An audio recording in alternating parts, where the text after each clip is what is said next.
tu restes, hein? Je suis là, je suis là. Alors, qu'est-ce qu'on entend par rétrécissement mitral? Eh bien, le rétrécissement mitral, c'est la réduction, c'est-à-dire la diminution de la surface d'ouverture des valves mitrales qui devient inférieure à 2,5 cm², en sachant que la surface d'ouverture normale chez l'adulte est comprise entre 4 et 6 cm². Sur le plan étiologique, ce que vous devez retenir, c'est que 9 fois sur 10, la cause du rétrécissement mitral, c'est le rhumatisme articulaire aigu, qui est la cause la plus fréquente en Algérie et également dans les pays en voie de développement, les pays du tiers-monde, alors que dans les pays développés, là où le rhumatisme articulaire aigu est pratiquement inexistant, eh bien, ils n'ont pas de rétrécissement mitral. Les deux autres causes sont vraiment très rares et exceptionnelles. Il y a, qui est retrouvé chez le sujet âgé, et il y a le rétrécissement mitral congénital. Congénital veut dire que l'enfant naît avec cette malformation. Et bien sûr, le rétrécissement mitral congénital est retrouvé chez l'enfant.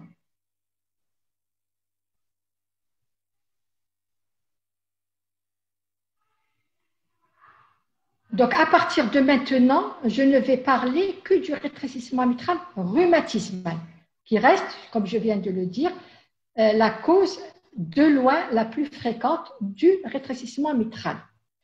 Et parmi les valvulopathies rhumatismales, eh bien, c'est le rétrécissement mitral qui représente la valvule. Souvent, le rétrécissement mitral est associé à une autre atteinte valvulaire rhumatismale, aortique et ou tricuspide. Donc, le rétrécissement mitral, il entre souvent dans le cadre d'une polyvalvulopathie. Ça veut dire une atteinte d'une ou de plusieurs valves, toujours d'origine rhumatismale.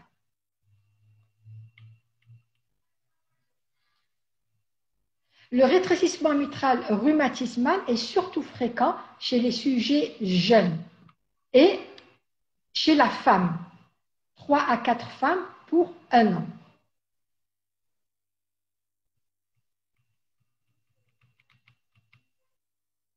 J'ai des problèmes. Alors, concernant le rappel de l'appareil mitral que vous devez réviser chez vous. Alors ici, nous avons l'appareil mitral. Je rappelle que l'appareil mitral sépare l'oreillette gauche du ventricule gauche. Alors, l'appareil mitral, il est constitué d'un anneau mitral sur lequel sont insérées deux valves. Il y a la grande valve mitrale, GVM veut dire grande valve mitrale, qu'on appelle également valve mitrale antérieure ou valve mitrale septale. Et il y a la valve mitrale postérieure, qu'on appelle également petite valve mitrale, PVM, petite valve mitrale. Ces deux valves sont séparées par deux commissures, c'est-à-dire deux ouvertures, la commissure antérieure et la commissure postérieure. À côté de l'appareil valvulaire, il y a l'appareil sous-valvulaire qui est composé de piliers, le pilier postéromédian et le pilier antérolatéral. Et nous avons des cordages, ce sont des éléments résistants, fibreux, fins, qui relient les valves au cordage.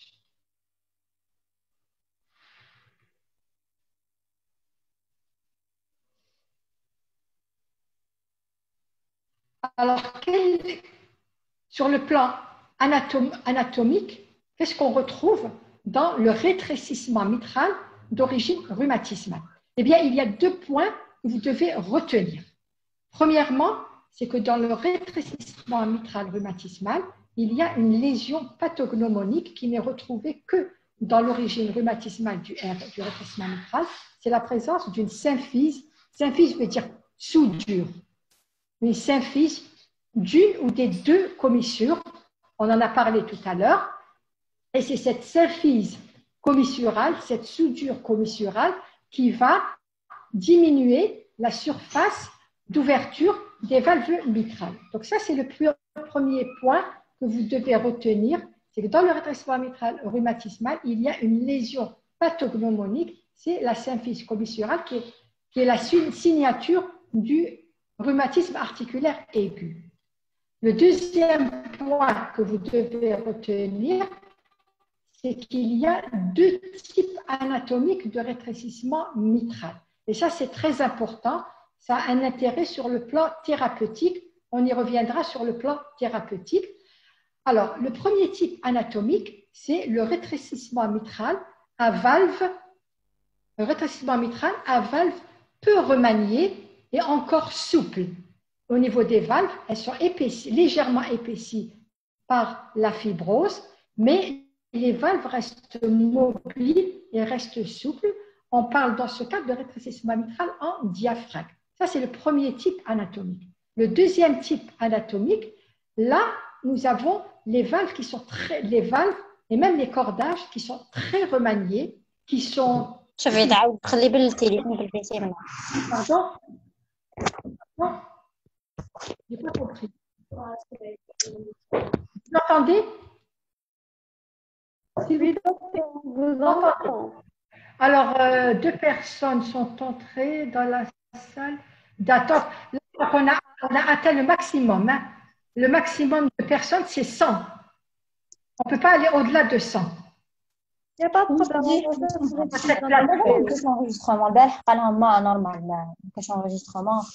Bon, je continue. Hein. S'il vous plaît, vous éteignez vos micros. Le deuxième type anatomique, c'est le rétrécissement mitral à valve calcifiée, rétractée et même calcifiée.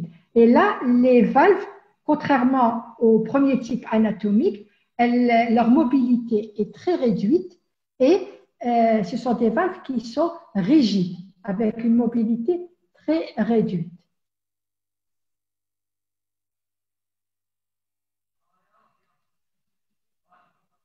Sur le plan physiopathologique, autrement dit, quel est le retentissement physiopathologique du rétrécissement mitral? Tout d'abord en aval. En aval, là, en aval de l'appareil mitral, qu'est-ce qu'il y a? Il y a le ventricule gauche. Et puis, il faut savoir que le rétrécissement mitral n'altère pas la contractilité du ventricule gauche. Dans le rétrécissement mitral, la contractilité du ventricule gauche est conservée, est normale. En fait, le rétrécissement mitral, il a un retentissement en amont. Alors, qu'est-ce qui est juste en amont de l'orifice mitral? Il y a l'oreillette gauche. Alors, vous imaginez que l'oreillette gauche, elle a du mal à se vider dans le ventricule gauche parce qu'il y a cette sténose mitrale, il y a cet obstacle mitral. Donc, la première conséquence hémodynamique du rétrécissement mitral, c'est que la pression diastolique dans l'oreillette gauche, elle va augmenter puisque l'oreillette gauche a du mal à se vider dans le ventricule gauche en diastole. Et cette augmentation de la pression diastolique dans l'oreillette gauche va augmenter le gradient de pression diastolique qui existe entre l'oreillette gauche et le ventricule gauche.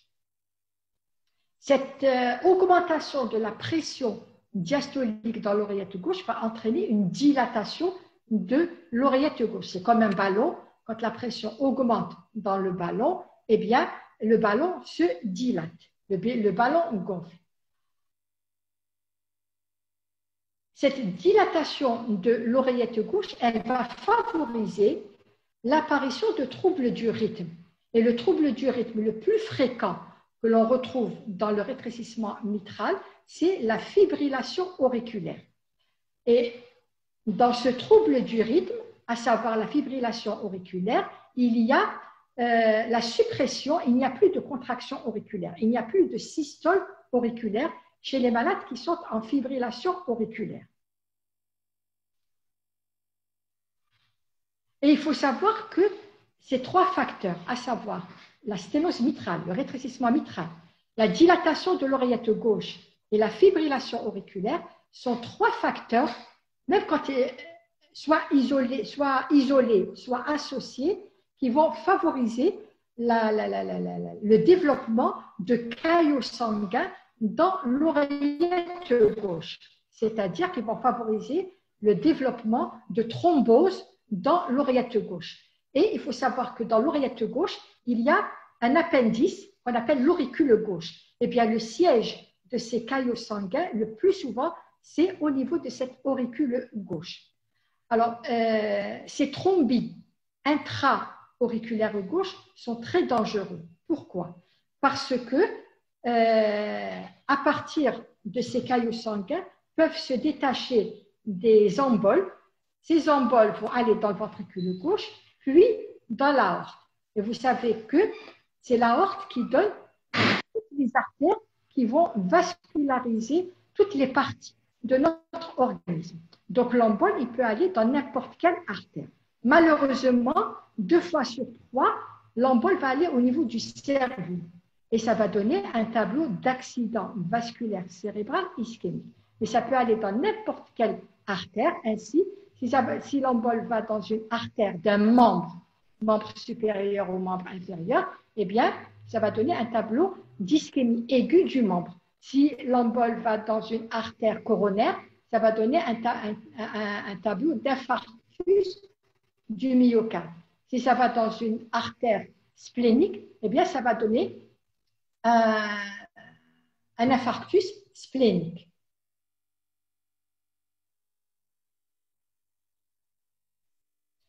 En amont de l'oreillette gauche, qu'est-ce qu'il y a? Il y a la circulation pulmonaire.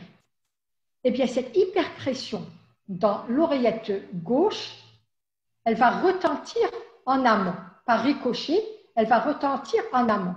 Donc, on va avoir une augmentation de la pression dans la circulation pulmonaire. On parle d'hypertension pulmonaire. Et l'hypertension pulmonaire, elle va se traduire cliniquement par l'apparition d'une dyspnée d'effort. Et cette dyspnée d'effort, ce n'est autre que le maître symptôme d'un syndrome qu'on appelle l'insuffisance cardiaque gauche. Donc, le rétrécissement mitral, de par son retentissement sur l'oreillette gauche et sur la circulation pulmonaire, va donner un tableau d'insuffisance cardiaque gauche qui se traduit par une dyspnée d'effort. Donc, dans un premier temps,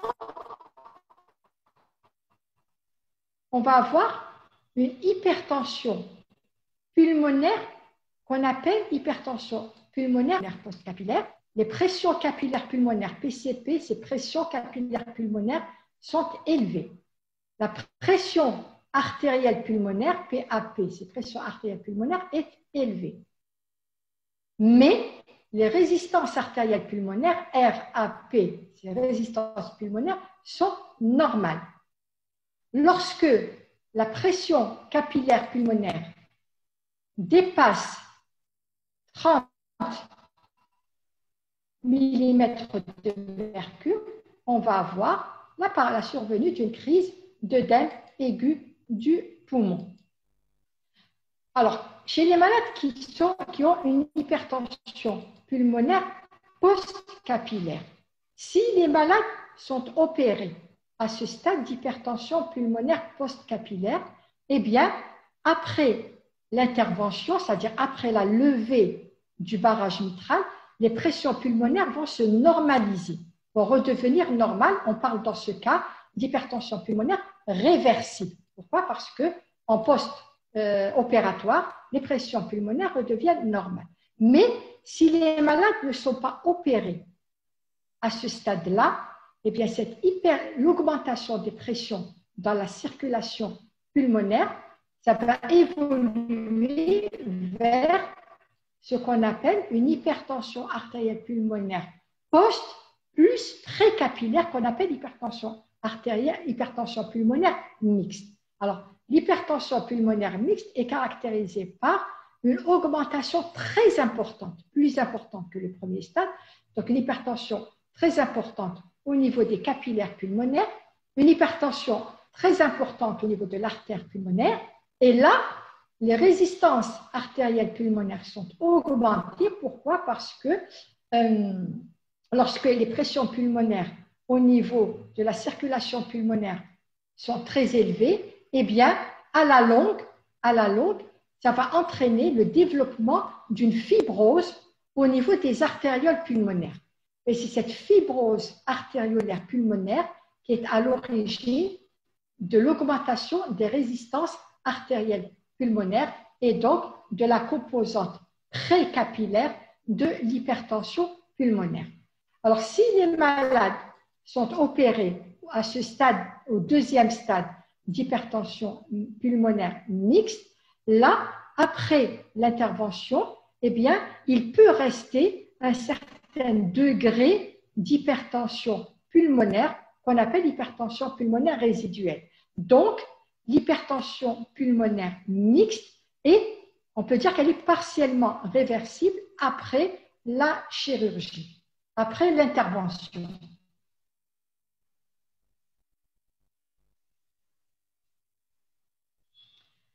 Alors, en amont des cavités, en amont de la circulation pulmonaire, il y a les cavités cardiaques droites, c'est-à-dire le ventricule droit et l'oreillette droite. Donc, face à cette hypertension pulmonaire, les cavités droites vont réagir en s'hypertrophiant et en se dilatant. Lorsque le ventricule droit se dilate de manière très importante, il va dilater l'orifice tricuspide et on va avoir une insuffisance tricuspide fonctionnelle par dilatation du ventricule droit. Et ceci, quand l'insuffisance tricuspide est très importante, elle va entraîner une augmentation des pressions veineuses au niveau hépatique et au niveau périphérique. Et à chaque fois que les pressions veineuses hépatiques et périphériques sont augmentées, eh bien cela se traduit cliniquement par un tableau d'insuffisance cardiaque droite, caractérisé cliniquement par une turgescence spontanée des jugulaires, une hépatomégalie, un reflux hépatojugulaire, des œdèmes des membres inférieurs. Donc, si on se résume, quand le rétrécissement mitral est serré, c'est-à-dire une surface mitrale qui est très réduite, donc, cela va se traduire cliniquement dans un premier temps par un tableau d'insuffisance cardiaque gauche, donc l'apparition d'une dyspnée d'effort.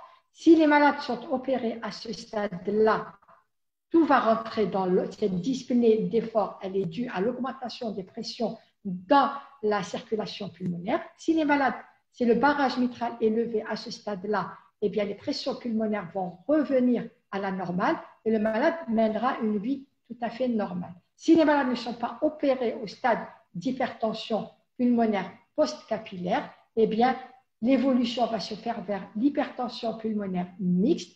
Et quand les malades sont opérés au stade d'hypertension mixte,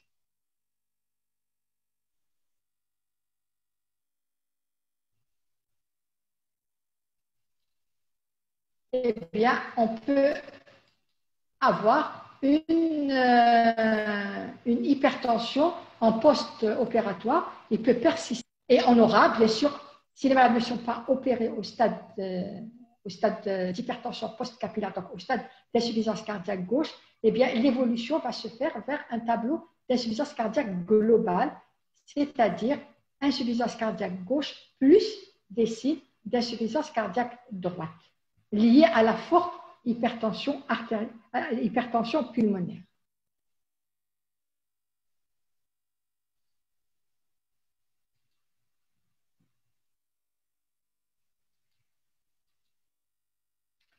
On passe maintenant à la clinique.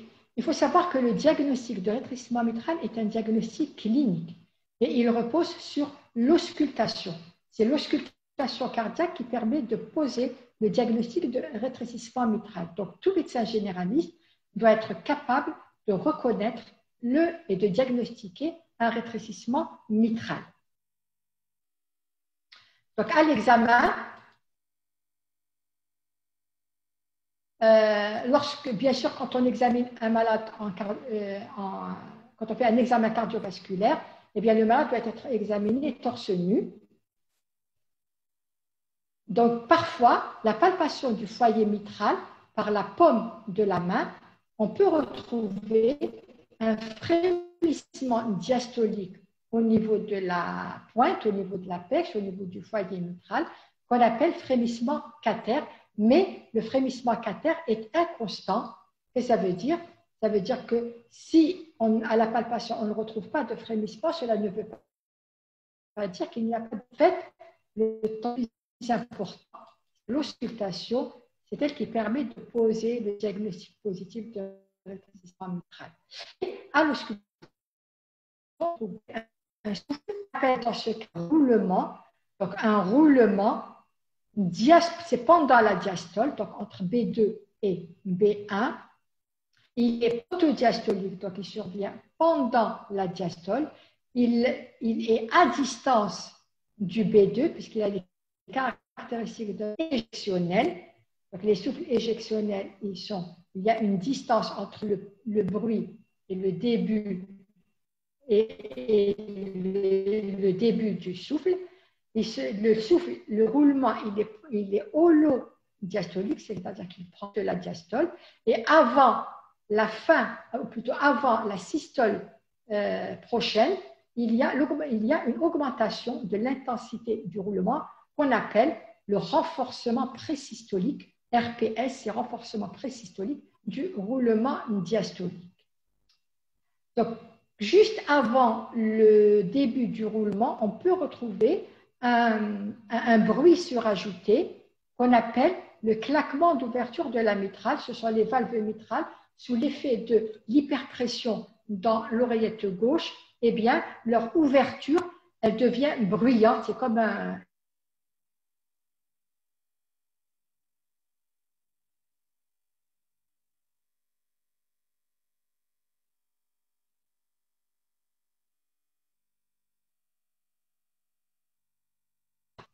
Et enfin, on va retrouver un B1 qui est fort, qu'on appelle l'éclat du premier bruit, le premier bruit correspondant à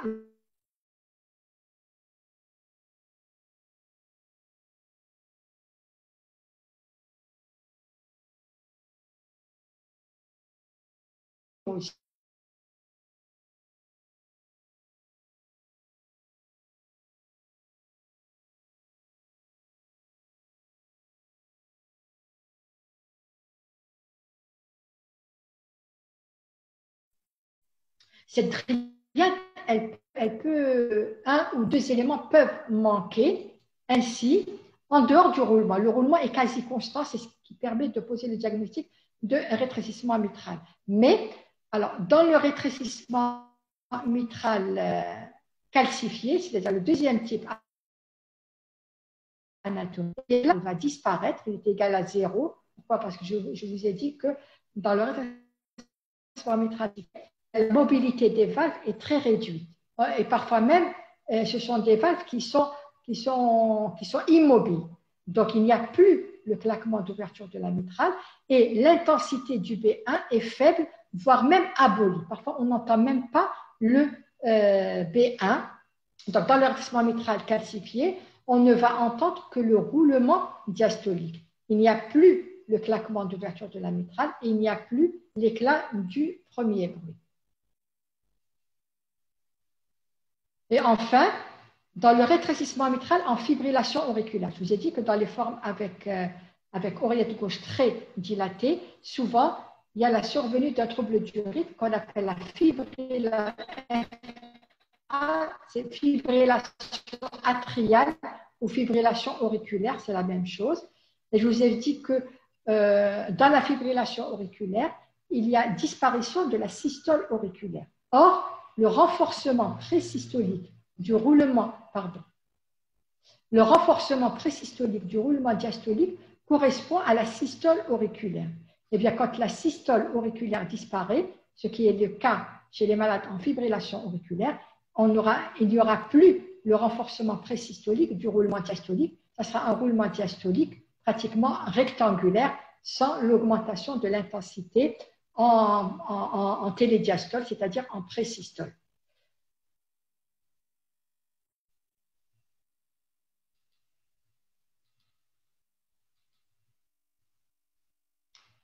Bien sûr, on ne doit pas se contenter d'ausculter le foyer mitral. Je vous ai dit que dans la partie étiologie, le rétrécissement mitral est souvent associé à une autre valvulopathie, aortique et ou tricuspide. Donc, on doit ausculter tous les foyers cardiaques à la recherche d'éventuelles valvulopathies associées.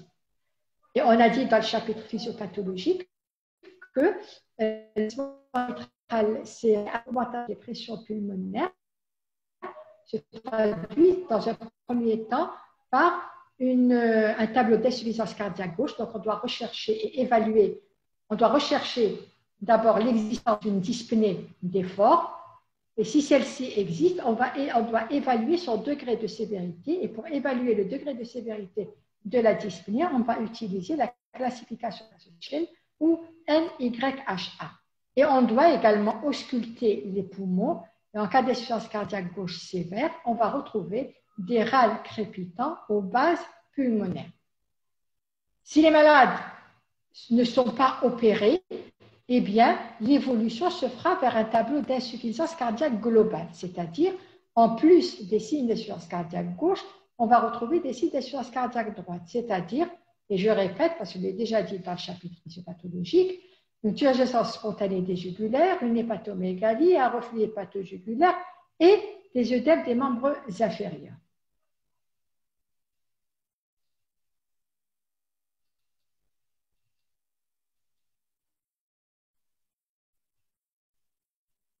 On passe maintenant aux examens complémentaires de la radiographie thoracique. Alors, sur le plan d'abord de la silhouette cardiaque, on va retrouver un aspect triangulaire appelé silhouette, caractérisé par une dilatation de l'oreillette gauche, par une dilatation du tronc de l'artère pulmonaire. Au niveau pulmonaire, on va avoir une accentuation de la trame vasculaire pulmonaire, qui traduit une augmentation des au niveau des capillaires pulmonaires. Donc là, je ne vais pas entrer dans les détails, parce qu'on va avoir un TD sur la radiographie thoracique où on va vous détailler les critères d'hypertrophie dilatation des cavités cardiaques. On va vous parler également des critères d'hypertension pulmonaire.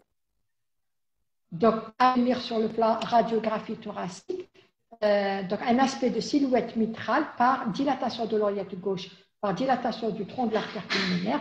Au niveau pulmonaire, on va avoir une accentuation de la trame vasculaire pulmonaire. Électrocardiogramme, chez les malades qui sont en rythme sinusal, on va retrouver des signes d'hypertrophie auriculaire gauche. Pourquoi? Parce que l'oreillette gauche est dilatée sous l'effet de l'hyperpression.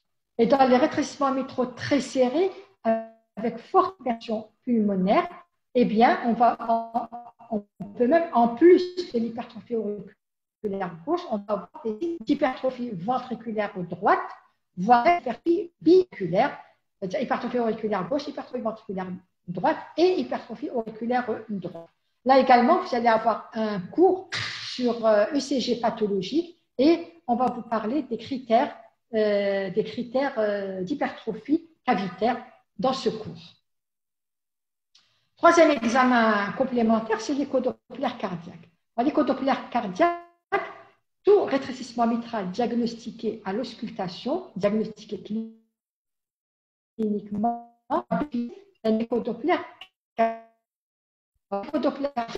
invasif qu'on peut réaliser autant de fois que nécessaire.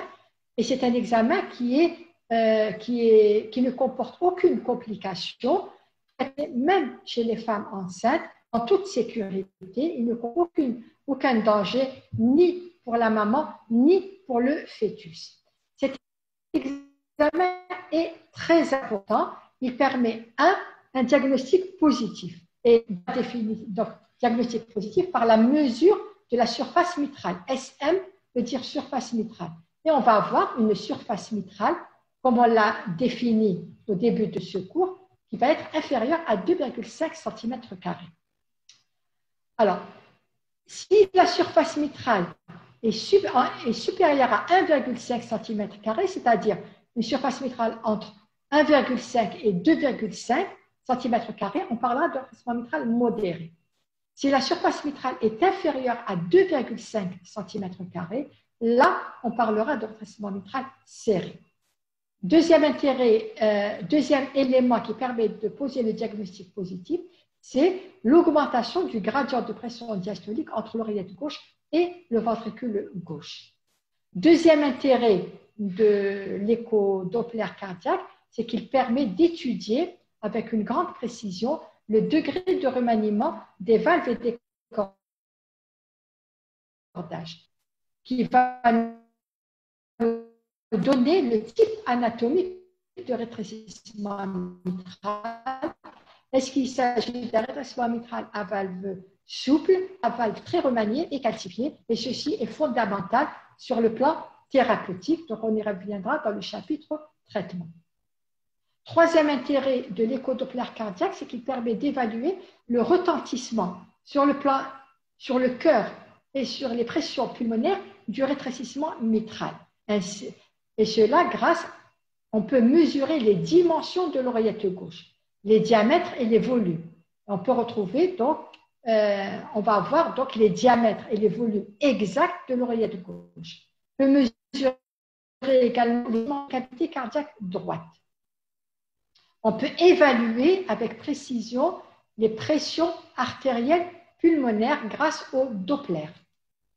Et, élément également très important, cet examen permet de rechercher la présence d'une éventuelle thrombose dans l'oreillette gauche.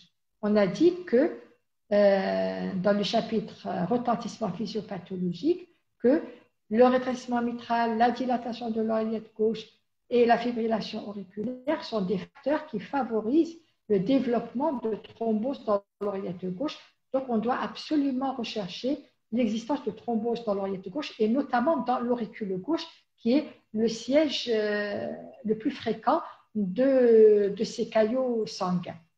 Donc, en matière d'écho cardiaque, il faut savoir qu'il y a plus, et notamment une sonde qui permet de réaliser, c'est-à-dire que la sonde, on va la placer sur le thorax du malade, on va réaliser notre examen. C'est ce qu'on appelle, et on doit toujours commencer par une échographie transthoracique. Il faut savoir qu'avec cette échographie transthoracique, l'auricule gauche, là où siègent le plus fréquemment ces caillots sanguins, l'échographie transthoracique dégage très mal l'auricule gauche. Donc, on peut passer à côté de caillots sanguins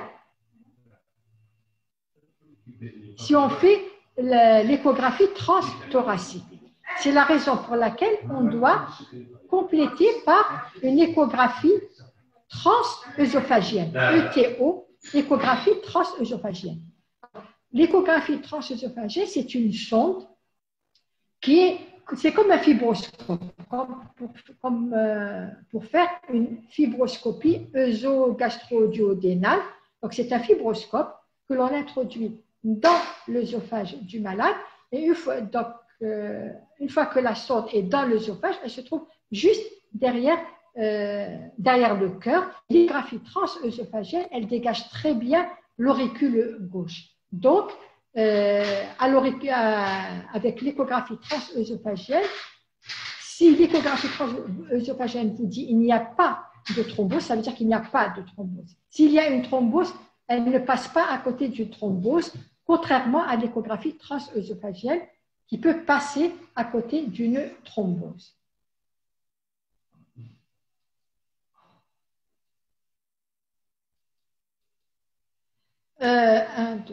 Cinquième intérêt de l'écho-doppler cardiaque, c'est qu'il permet de faire un bilan lésionnel, c'est-à-dire de rechercher l'existence d'une autre valvulopathie aortique ou tricuspide associé. Donc, voici ici une image à l'échographie. On mesure, donc ici, nous avons le ventre, c'est la coupe transverse du ventricule gauche. Et au milieu du ventricule gauche, ici, nous avons l'orifice mitral.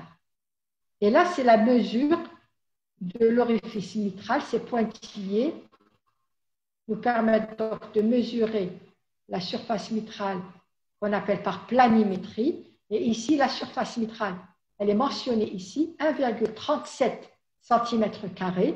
Donc, non seulement c'est un rétrécissement mitral, puisque la surface mitrale est inférieure à 2,5 cm², mais c'est un rétrécissement mitral serré. Pourquoi? Parce que la surface mitrale est inférieure à 1,5 cm².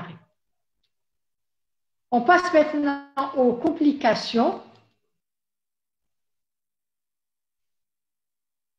Bon, la plupart des complications, on les a citées au fur et à mesure du cours. D'abord, les troubles du rythme auriculaire et notamment la fibrillation auriculaire. Il faut savoir que lorsque la fibrillation auriculaire survient, ceci va favoriser l'insuffisance cardiaque et notamment les crises d'œdème aigu du poumon et va favoriser également les complications thromboemboliques.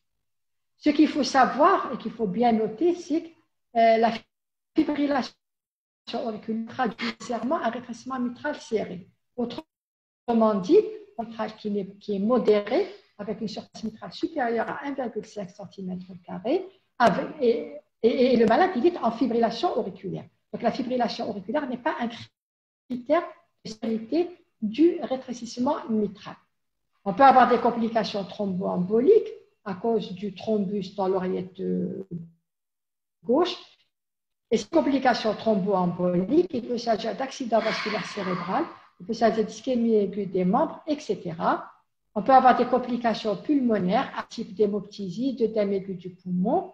Autre complication, 9 fois sur 10, le rétrécissement mitral est une valvulopathie et complètement articulaire aiguë.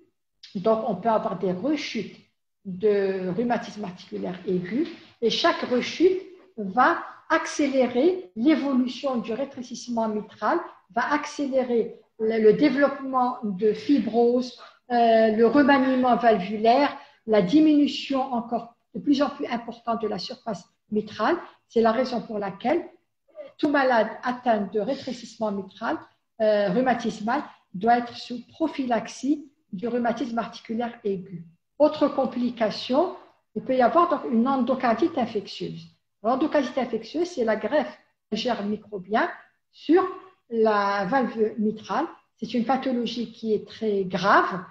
Et donc, vous allez avoir un cours la semaine prochaine sur l'endocardite infectieuse avec le professeur Nibouche.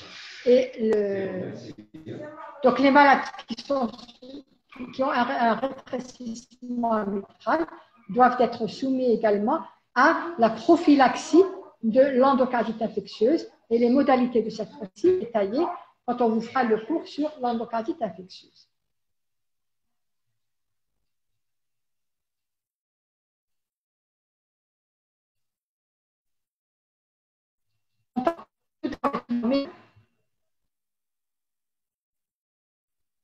On vient de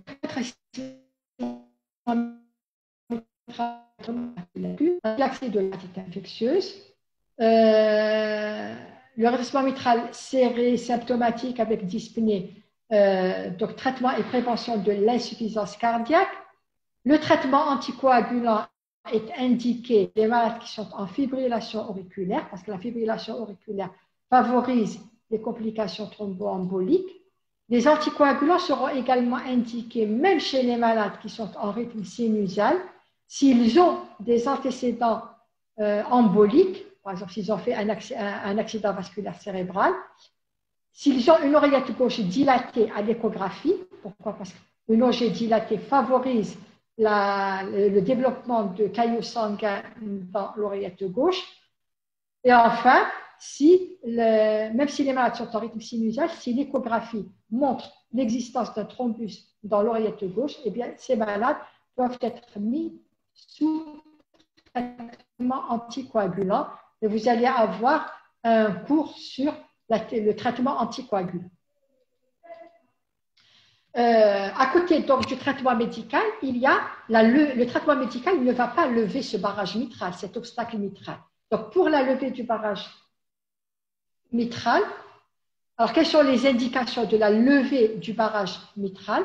Eh bien, ce sont les sujets symptomatiques, c'est-à-dire les sujets dyspnéiques, ça veut dire qu'ils sont en insuffisance cardiaque gauche, et les sujets qui ont un rétrécissement mitral avec une surface mitrale à l'échographie inférieure à 1,5 cm². Donc, ce sont ces deux situations qui vont nécessiter la levée du barrage mitral. Alors, quelle est la technique que l'on va utiliser, ou plutôt, quelles sont les techniques qui seront utilisées pour lever cet obstacle mitral? Alors, il y a une technique non chirurgicale appelée la dilatation mitrale percutanée qui se fait par cathétérisme cardiaque. Et il y a la chirurgie. On va commencer par la dilatation mitrale percutanée qui se fait. Alors, quelles sont les indications de la dilatation mitrale percutanée? Eh bien, c'est le rétrécissement mitral serré à valve souple et peu remaniée. Donc, le premier type anatomique. C'est ce premier type anatomique, donc valve souple, peu remaniée, chez lesquels on peut faire une dilatation mitrale percutanée. Les contre-indications, eh bien, c'est le rétrécissement mitral calcifié, le deuxième type anatomique. Là, le degré de remaniement est important que cette technique n'est pas possible. Maintenant, même quand on a un rétrécissement mitral à valve souple et peu remanié, parfois on ne peut pas pratiquer la dilatation lorsque il y a une insuffisance mitrale qui est assez conséquente, de grade supérieur à 1. Vous allez faire tout à l'heure le rétrécissement mitral en échographie pour la quantification de l'insuffisance mitrale, c'est-à-dire l'importance de l'insuffisance mitrale à l'échographie est bien gradée, du grade 1 au grade 4. Le grade 1, c'est une insuffisance mitrale très minime. Mais au-delà du grade 1, c'est-à-dire 2, 3, 4, c'est une insuffisance mitrale assez significative. Donc, quand il y a une insuffisance mitrale à l'échographie de grade supérieur, c'est un traitement chirurgical qu'il faut. Donc, cette dilatation ne peut pas se faire.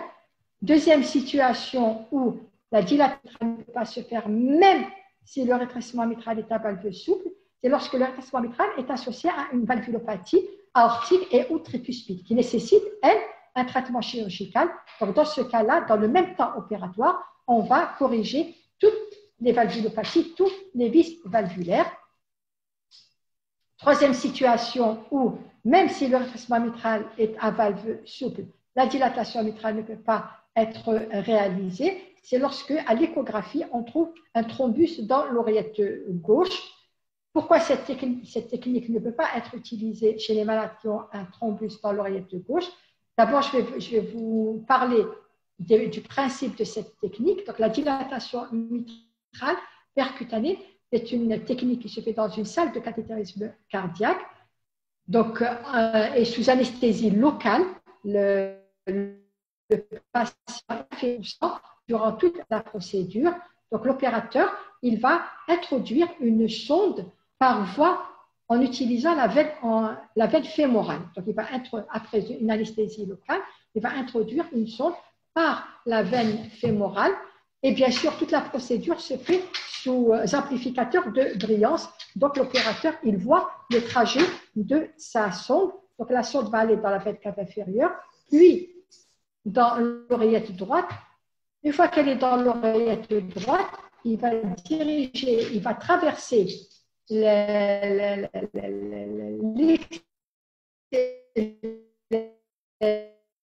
septum interauriculaire et la sonde va se retrouver dans l'oreillette gauche. Une fois qu'elle est dans l'oreillette gauche, l'opérateur oriente l'extrémité de la sonde au niveau de l'orifice mitral.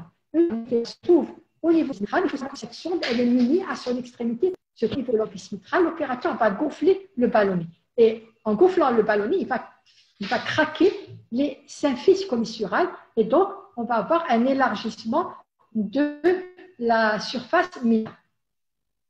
Donc, quand il y a un thrombus dans l'oreillette gauche, et à cette extrémité de la sonde, elle peut aller chatouiller ce thrombus et en faire détacher un embole. Et cet embole, il peut être à l'origine d'un accident ischémique, notamment d'un accident vasculaire cérébral en procédure. Donc c'est pour ça que lorsqu'il y a un thrombus dans l'oreillette gauche à l'échographie, notamment à l'échographie transœsophagienne, cette technique est contre-indiquée. Il faut aller opérer les malades. On va utiliser la technique chirurgicale chez ces malades. Là, donc, maintenant, on va parler de la chirurgie. La deuxième technique, c'est la chirurgie. Alors, c'est une chirurgie qui se fait à cœur ouvert sous circulation extracorporelle. Et là, il y a deux types de chirurgie qui peuvent être réalisées dans ces cas-là. Il y a tout d'abord la chirurgie qui consiste à conserver les valves mitrales. C'est ce qu'on appelle la commissurotomie mitrale à cœur ouvert. Donc, commissurotomie veut dire ouverture. En médecine, à chaque fois on dit tomie, ça veut dire ouverture, ouvrir, élargir. Donc, commissurotomie veut dire ouverture des commissures. Dans le chapitre Anapath, on a dit que dans le rétrécissement mitral rhumatismal, la lésion pathologique, la soudure, la symphyse des commissures, et c'est elle qui est à l'origine de la réduction de la surface. Eh bien, avec cette technique, elle consiste à ouvrir, à libérer les symphyses commissurales de la valve, à ouvrir la surface mitrale.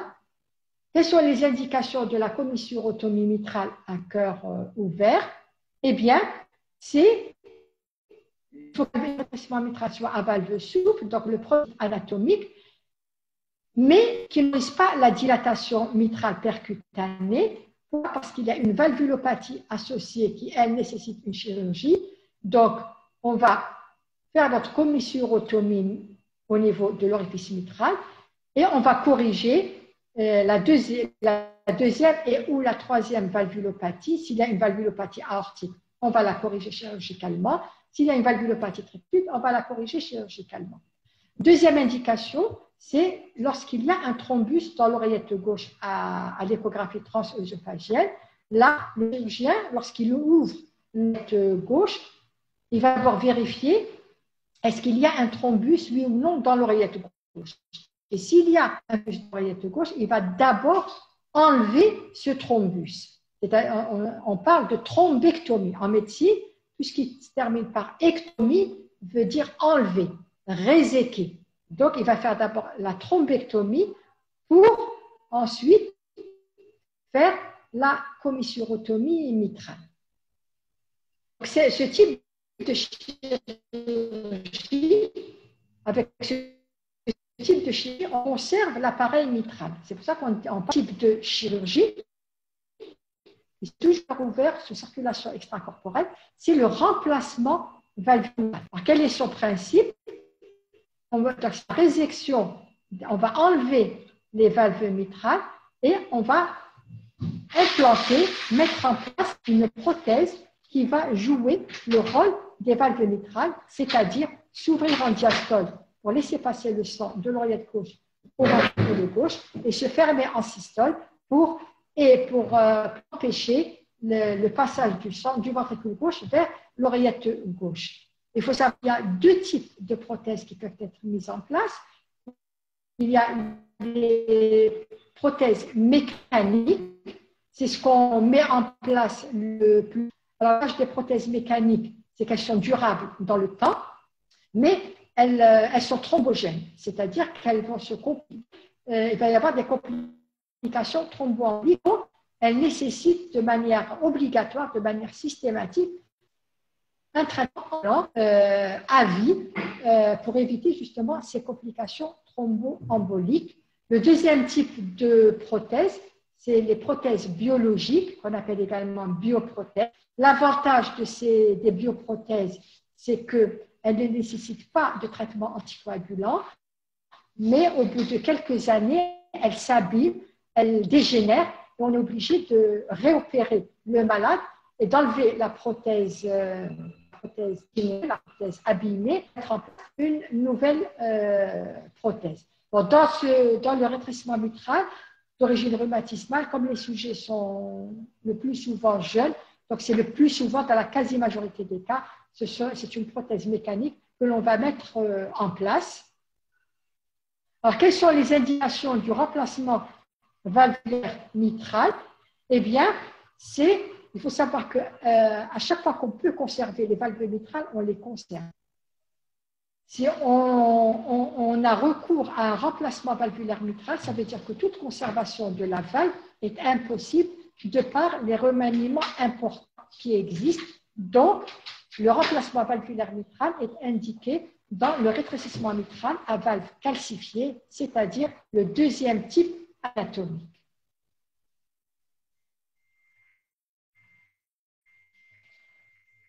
On a terminé et donc vous pouvez poser vos questions soit par écrit, soit en utilisant vos micros, mais avant de répondre à vos questions, je tiens à vous dire qu'il y a des livres qui sont en vente au niveau des librairies qui vendent les livres de l'OPU.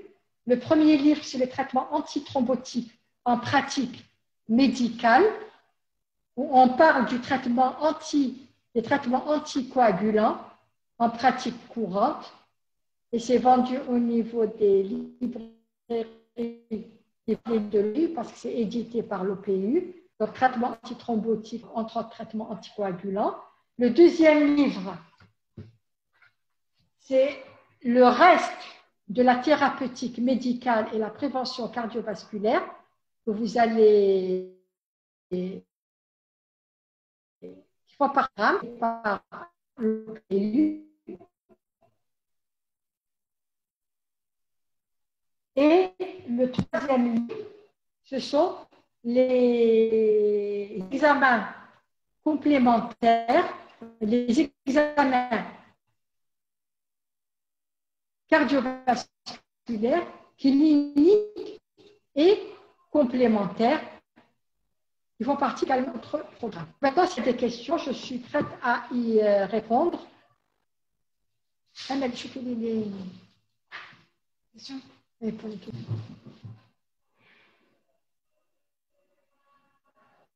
Comment se manifeste le RM associé à une IM? Oui, on peut avoir, donc, il y a une question. Comment se manifeste un RM associé à une insuffisance mitrale? Comment ça, les deux valves mitrales existent? Oui, on peut. Alors, dans le rétrécissement, on dit que parmi les remaniements, les valves peuvent être rétractées, aussi bien les valves que les cordages.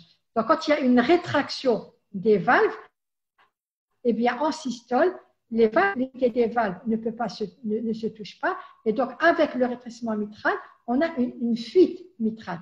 Et dans ce cas-là, on parlera de maladie mitrale. Rétrécissement mitral associé à une insuffisance mitrale est appelé maladie mitrale. Et une maladie mitrale, elle relève d'un traitement chirurgical. Deuxième question, est-ce que le rétrécissement mitral modéré, donc non serré, nécessite non.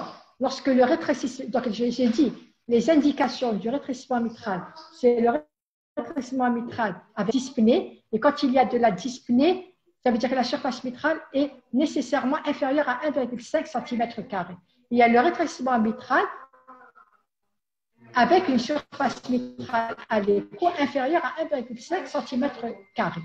Donc un rétrécissement mitral modéré supérieur avec une surface mitrale supérieure à 1,5 cm² nécessite un suivi cardiologique. Et avec les années, un rétrécissement mitral modéré, avec les années, il va évoluer vers le rétrécissement mitral serré, et c'est à ce moment-là qu'on posera l'indication de la levée du barrage mitral. Autre question, par quel mécanisme le VD se dilate? Ben oui, quand il y a une hypertension pulmonaire. Quand il y a une hypertension pulmonaire, le ventricule droit, pour maintenir un débit pulmonaire normal, il va se dilater par le principe en utilisant le principe de Starling. Donc, vous revoyez la physiologie, la physiopathologie que vous avez fait en troisième année en sémiologie. Donc, c'est pour maintenir un débit pulmonaire normal qu'il se dilate. C'est un phénomène compensateur. Et ensuite, il s'hypertrophie, toujours pour maintenir un débit pulmonaire normal. Ce sont des mécanismes compensateurs pour maintenir un débit pulmonaire, c'est-à-dire un débit cardiaque normal. Autre question, par quel mécanisme on peut expliquer l'hypertrophie auriculaire droite? Enfin, c'est plutôt la dilate. Ben oui, quand le ventricule droit se dilate, il dilate l'orifice tricuspide. Donc, on va avoir une insuffisance tricuspide fonctionnelle. Cette insuffisance tricuspide fonctionnelle, lorsqu'elle est importante, elle finit par retentir sur l'oreillette droite et dilater l'oreillette droite. Alors, lors de l'HTP post-capillaire, que sera le traitement chirurgical? Non, maintenant, le traitement, il n'est pas sur l'hypertension, il est sur le type anatomique de rétrécissement.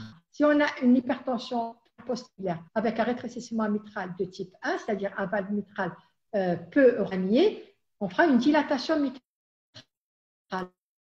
Maintenant, si les valves sont calcifiées, sur des valves calcifiées sera un remplacement. Ces valves qui ne sont pas très remaniées, mais qu'il y a un thrombus dans l'oreillette gauche, ou bien il y a une insuffisance aortique importante associée, une valvulopathie associée. Alors,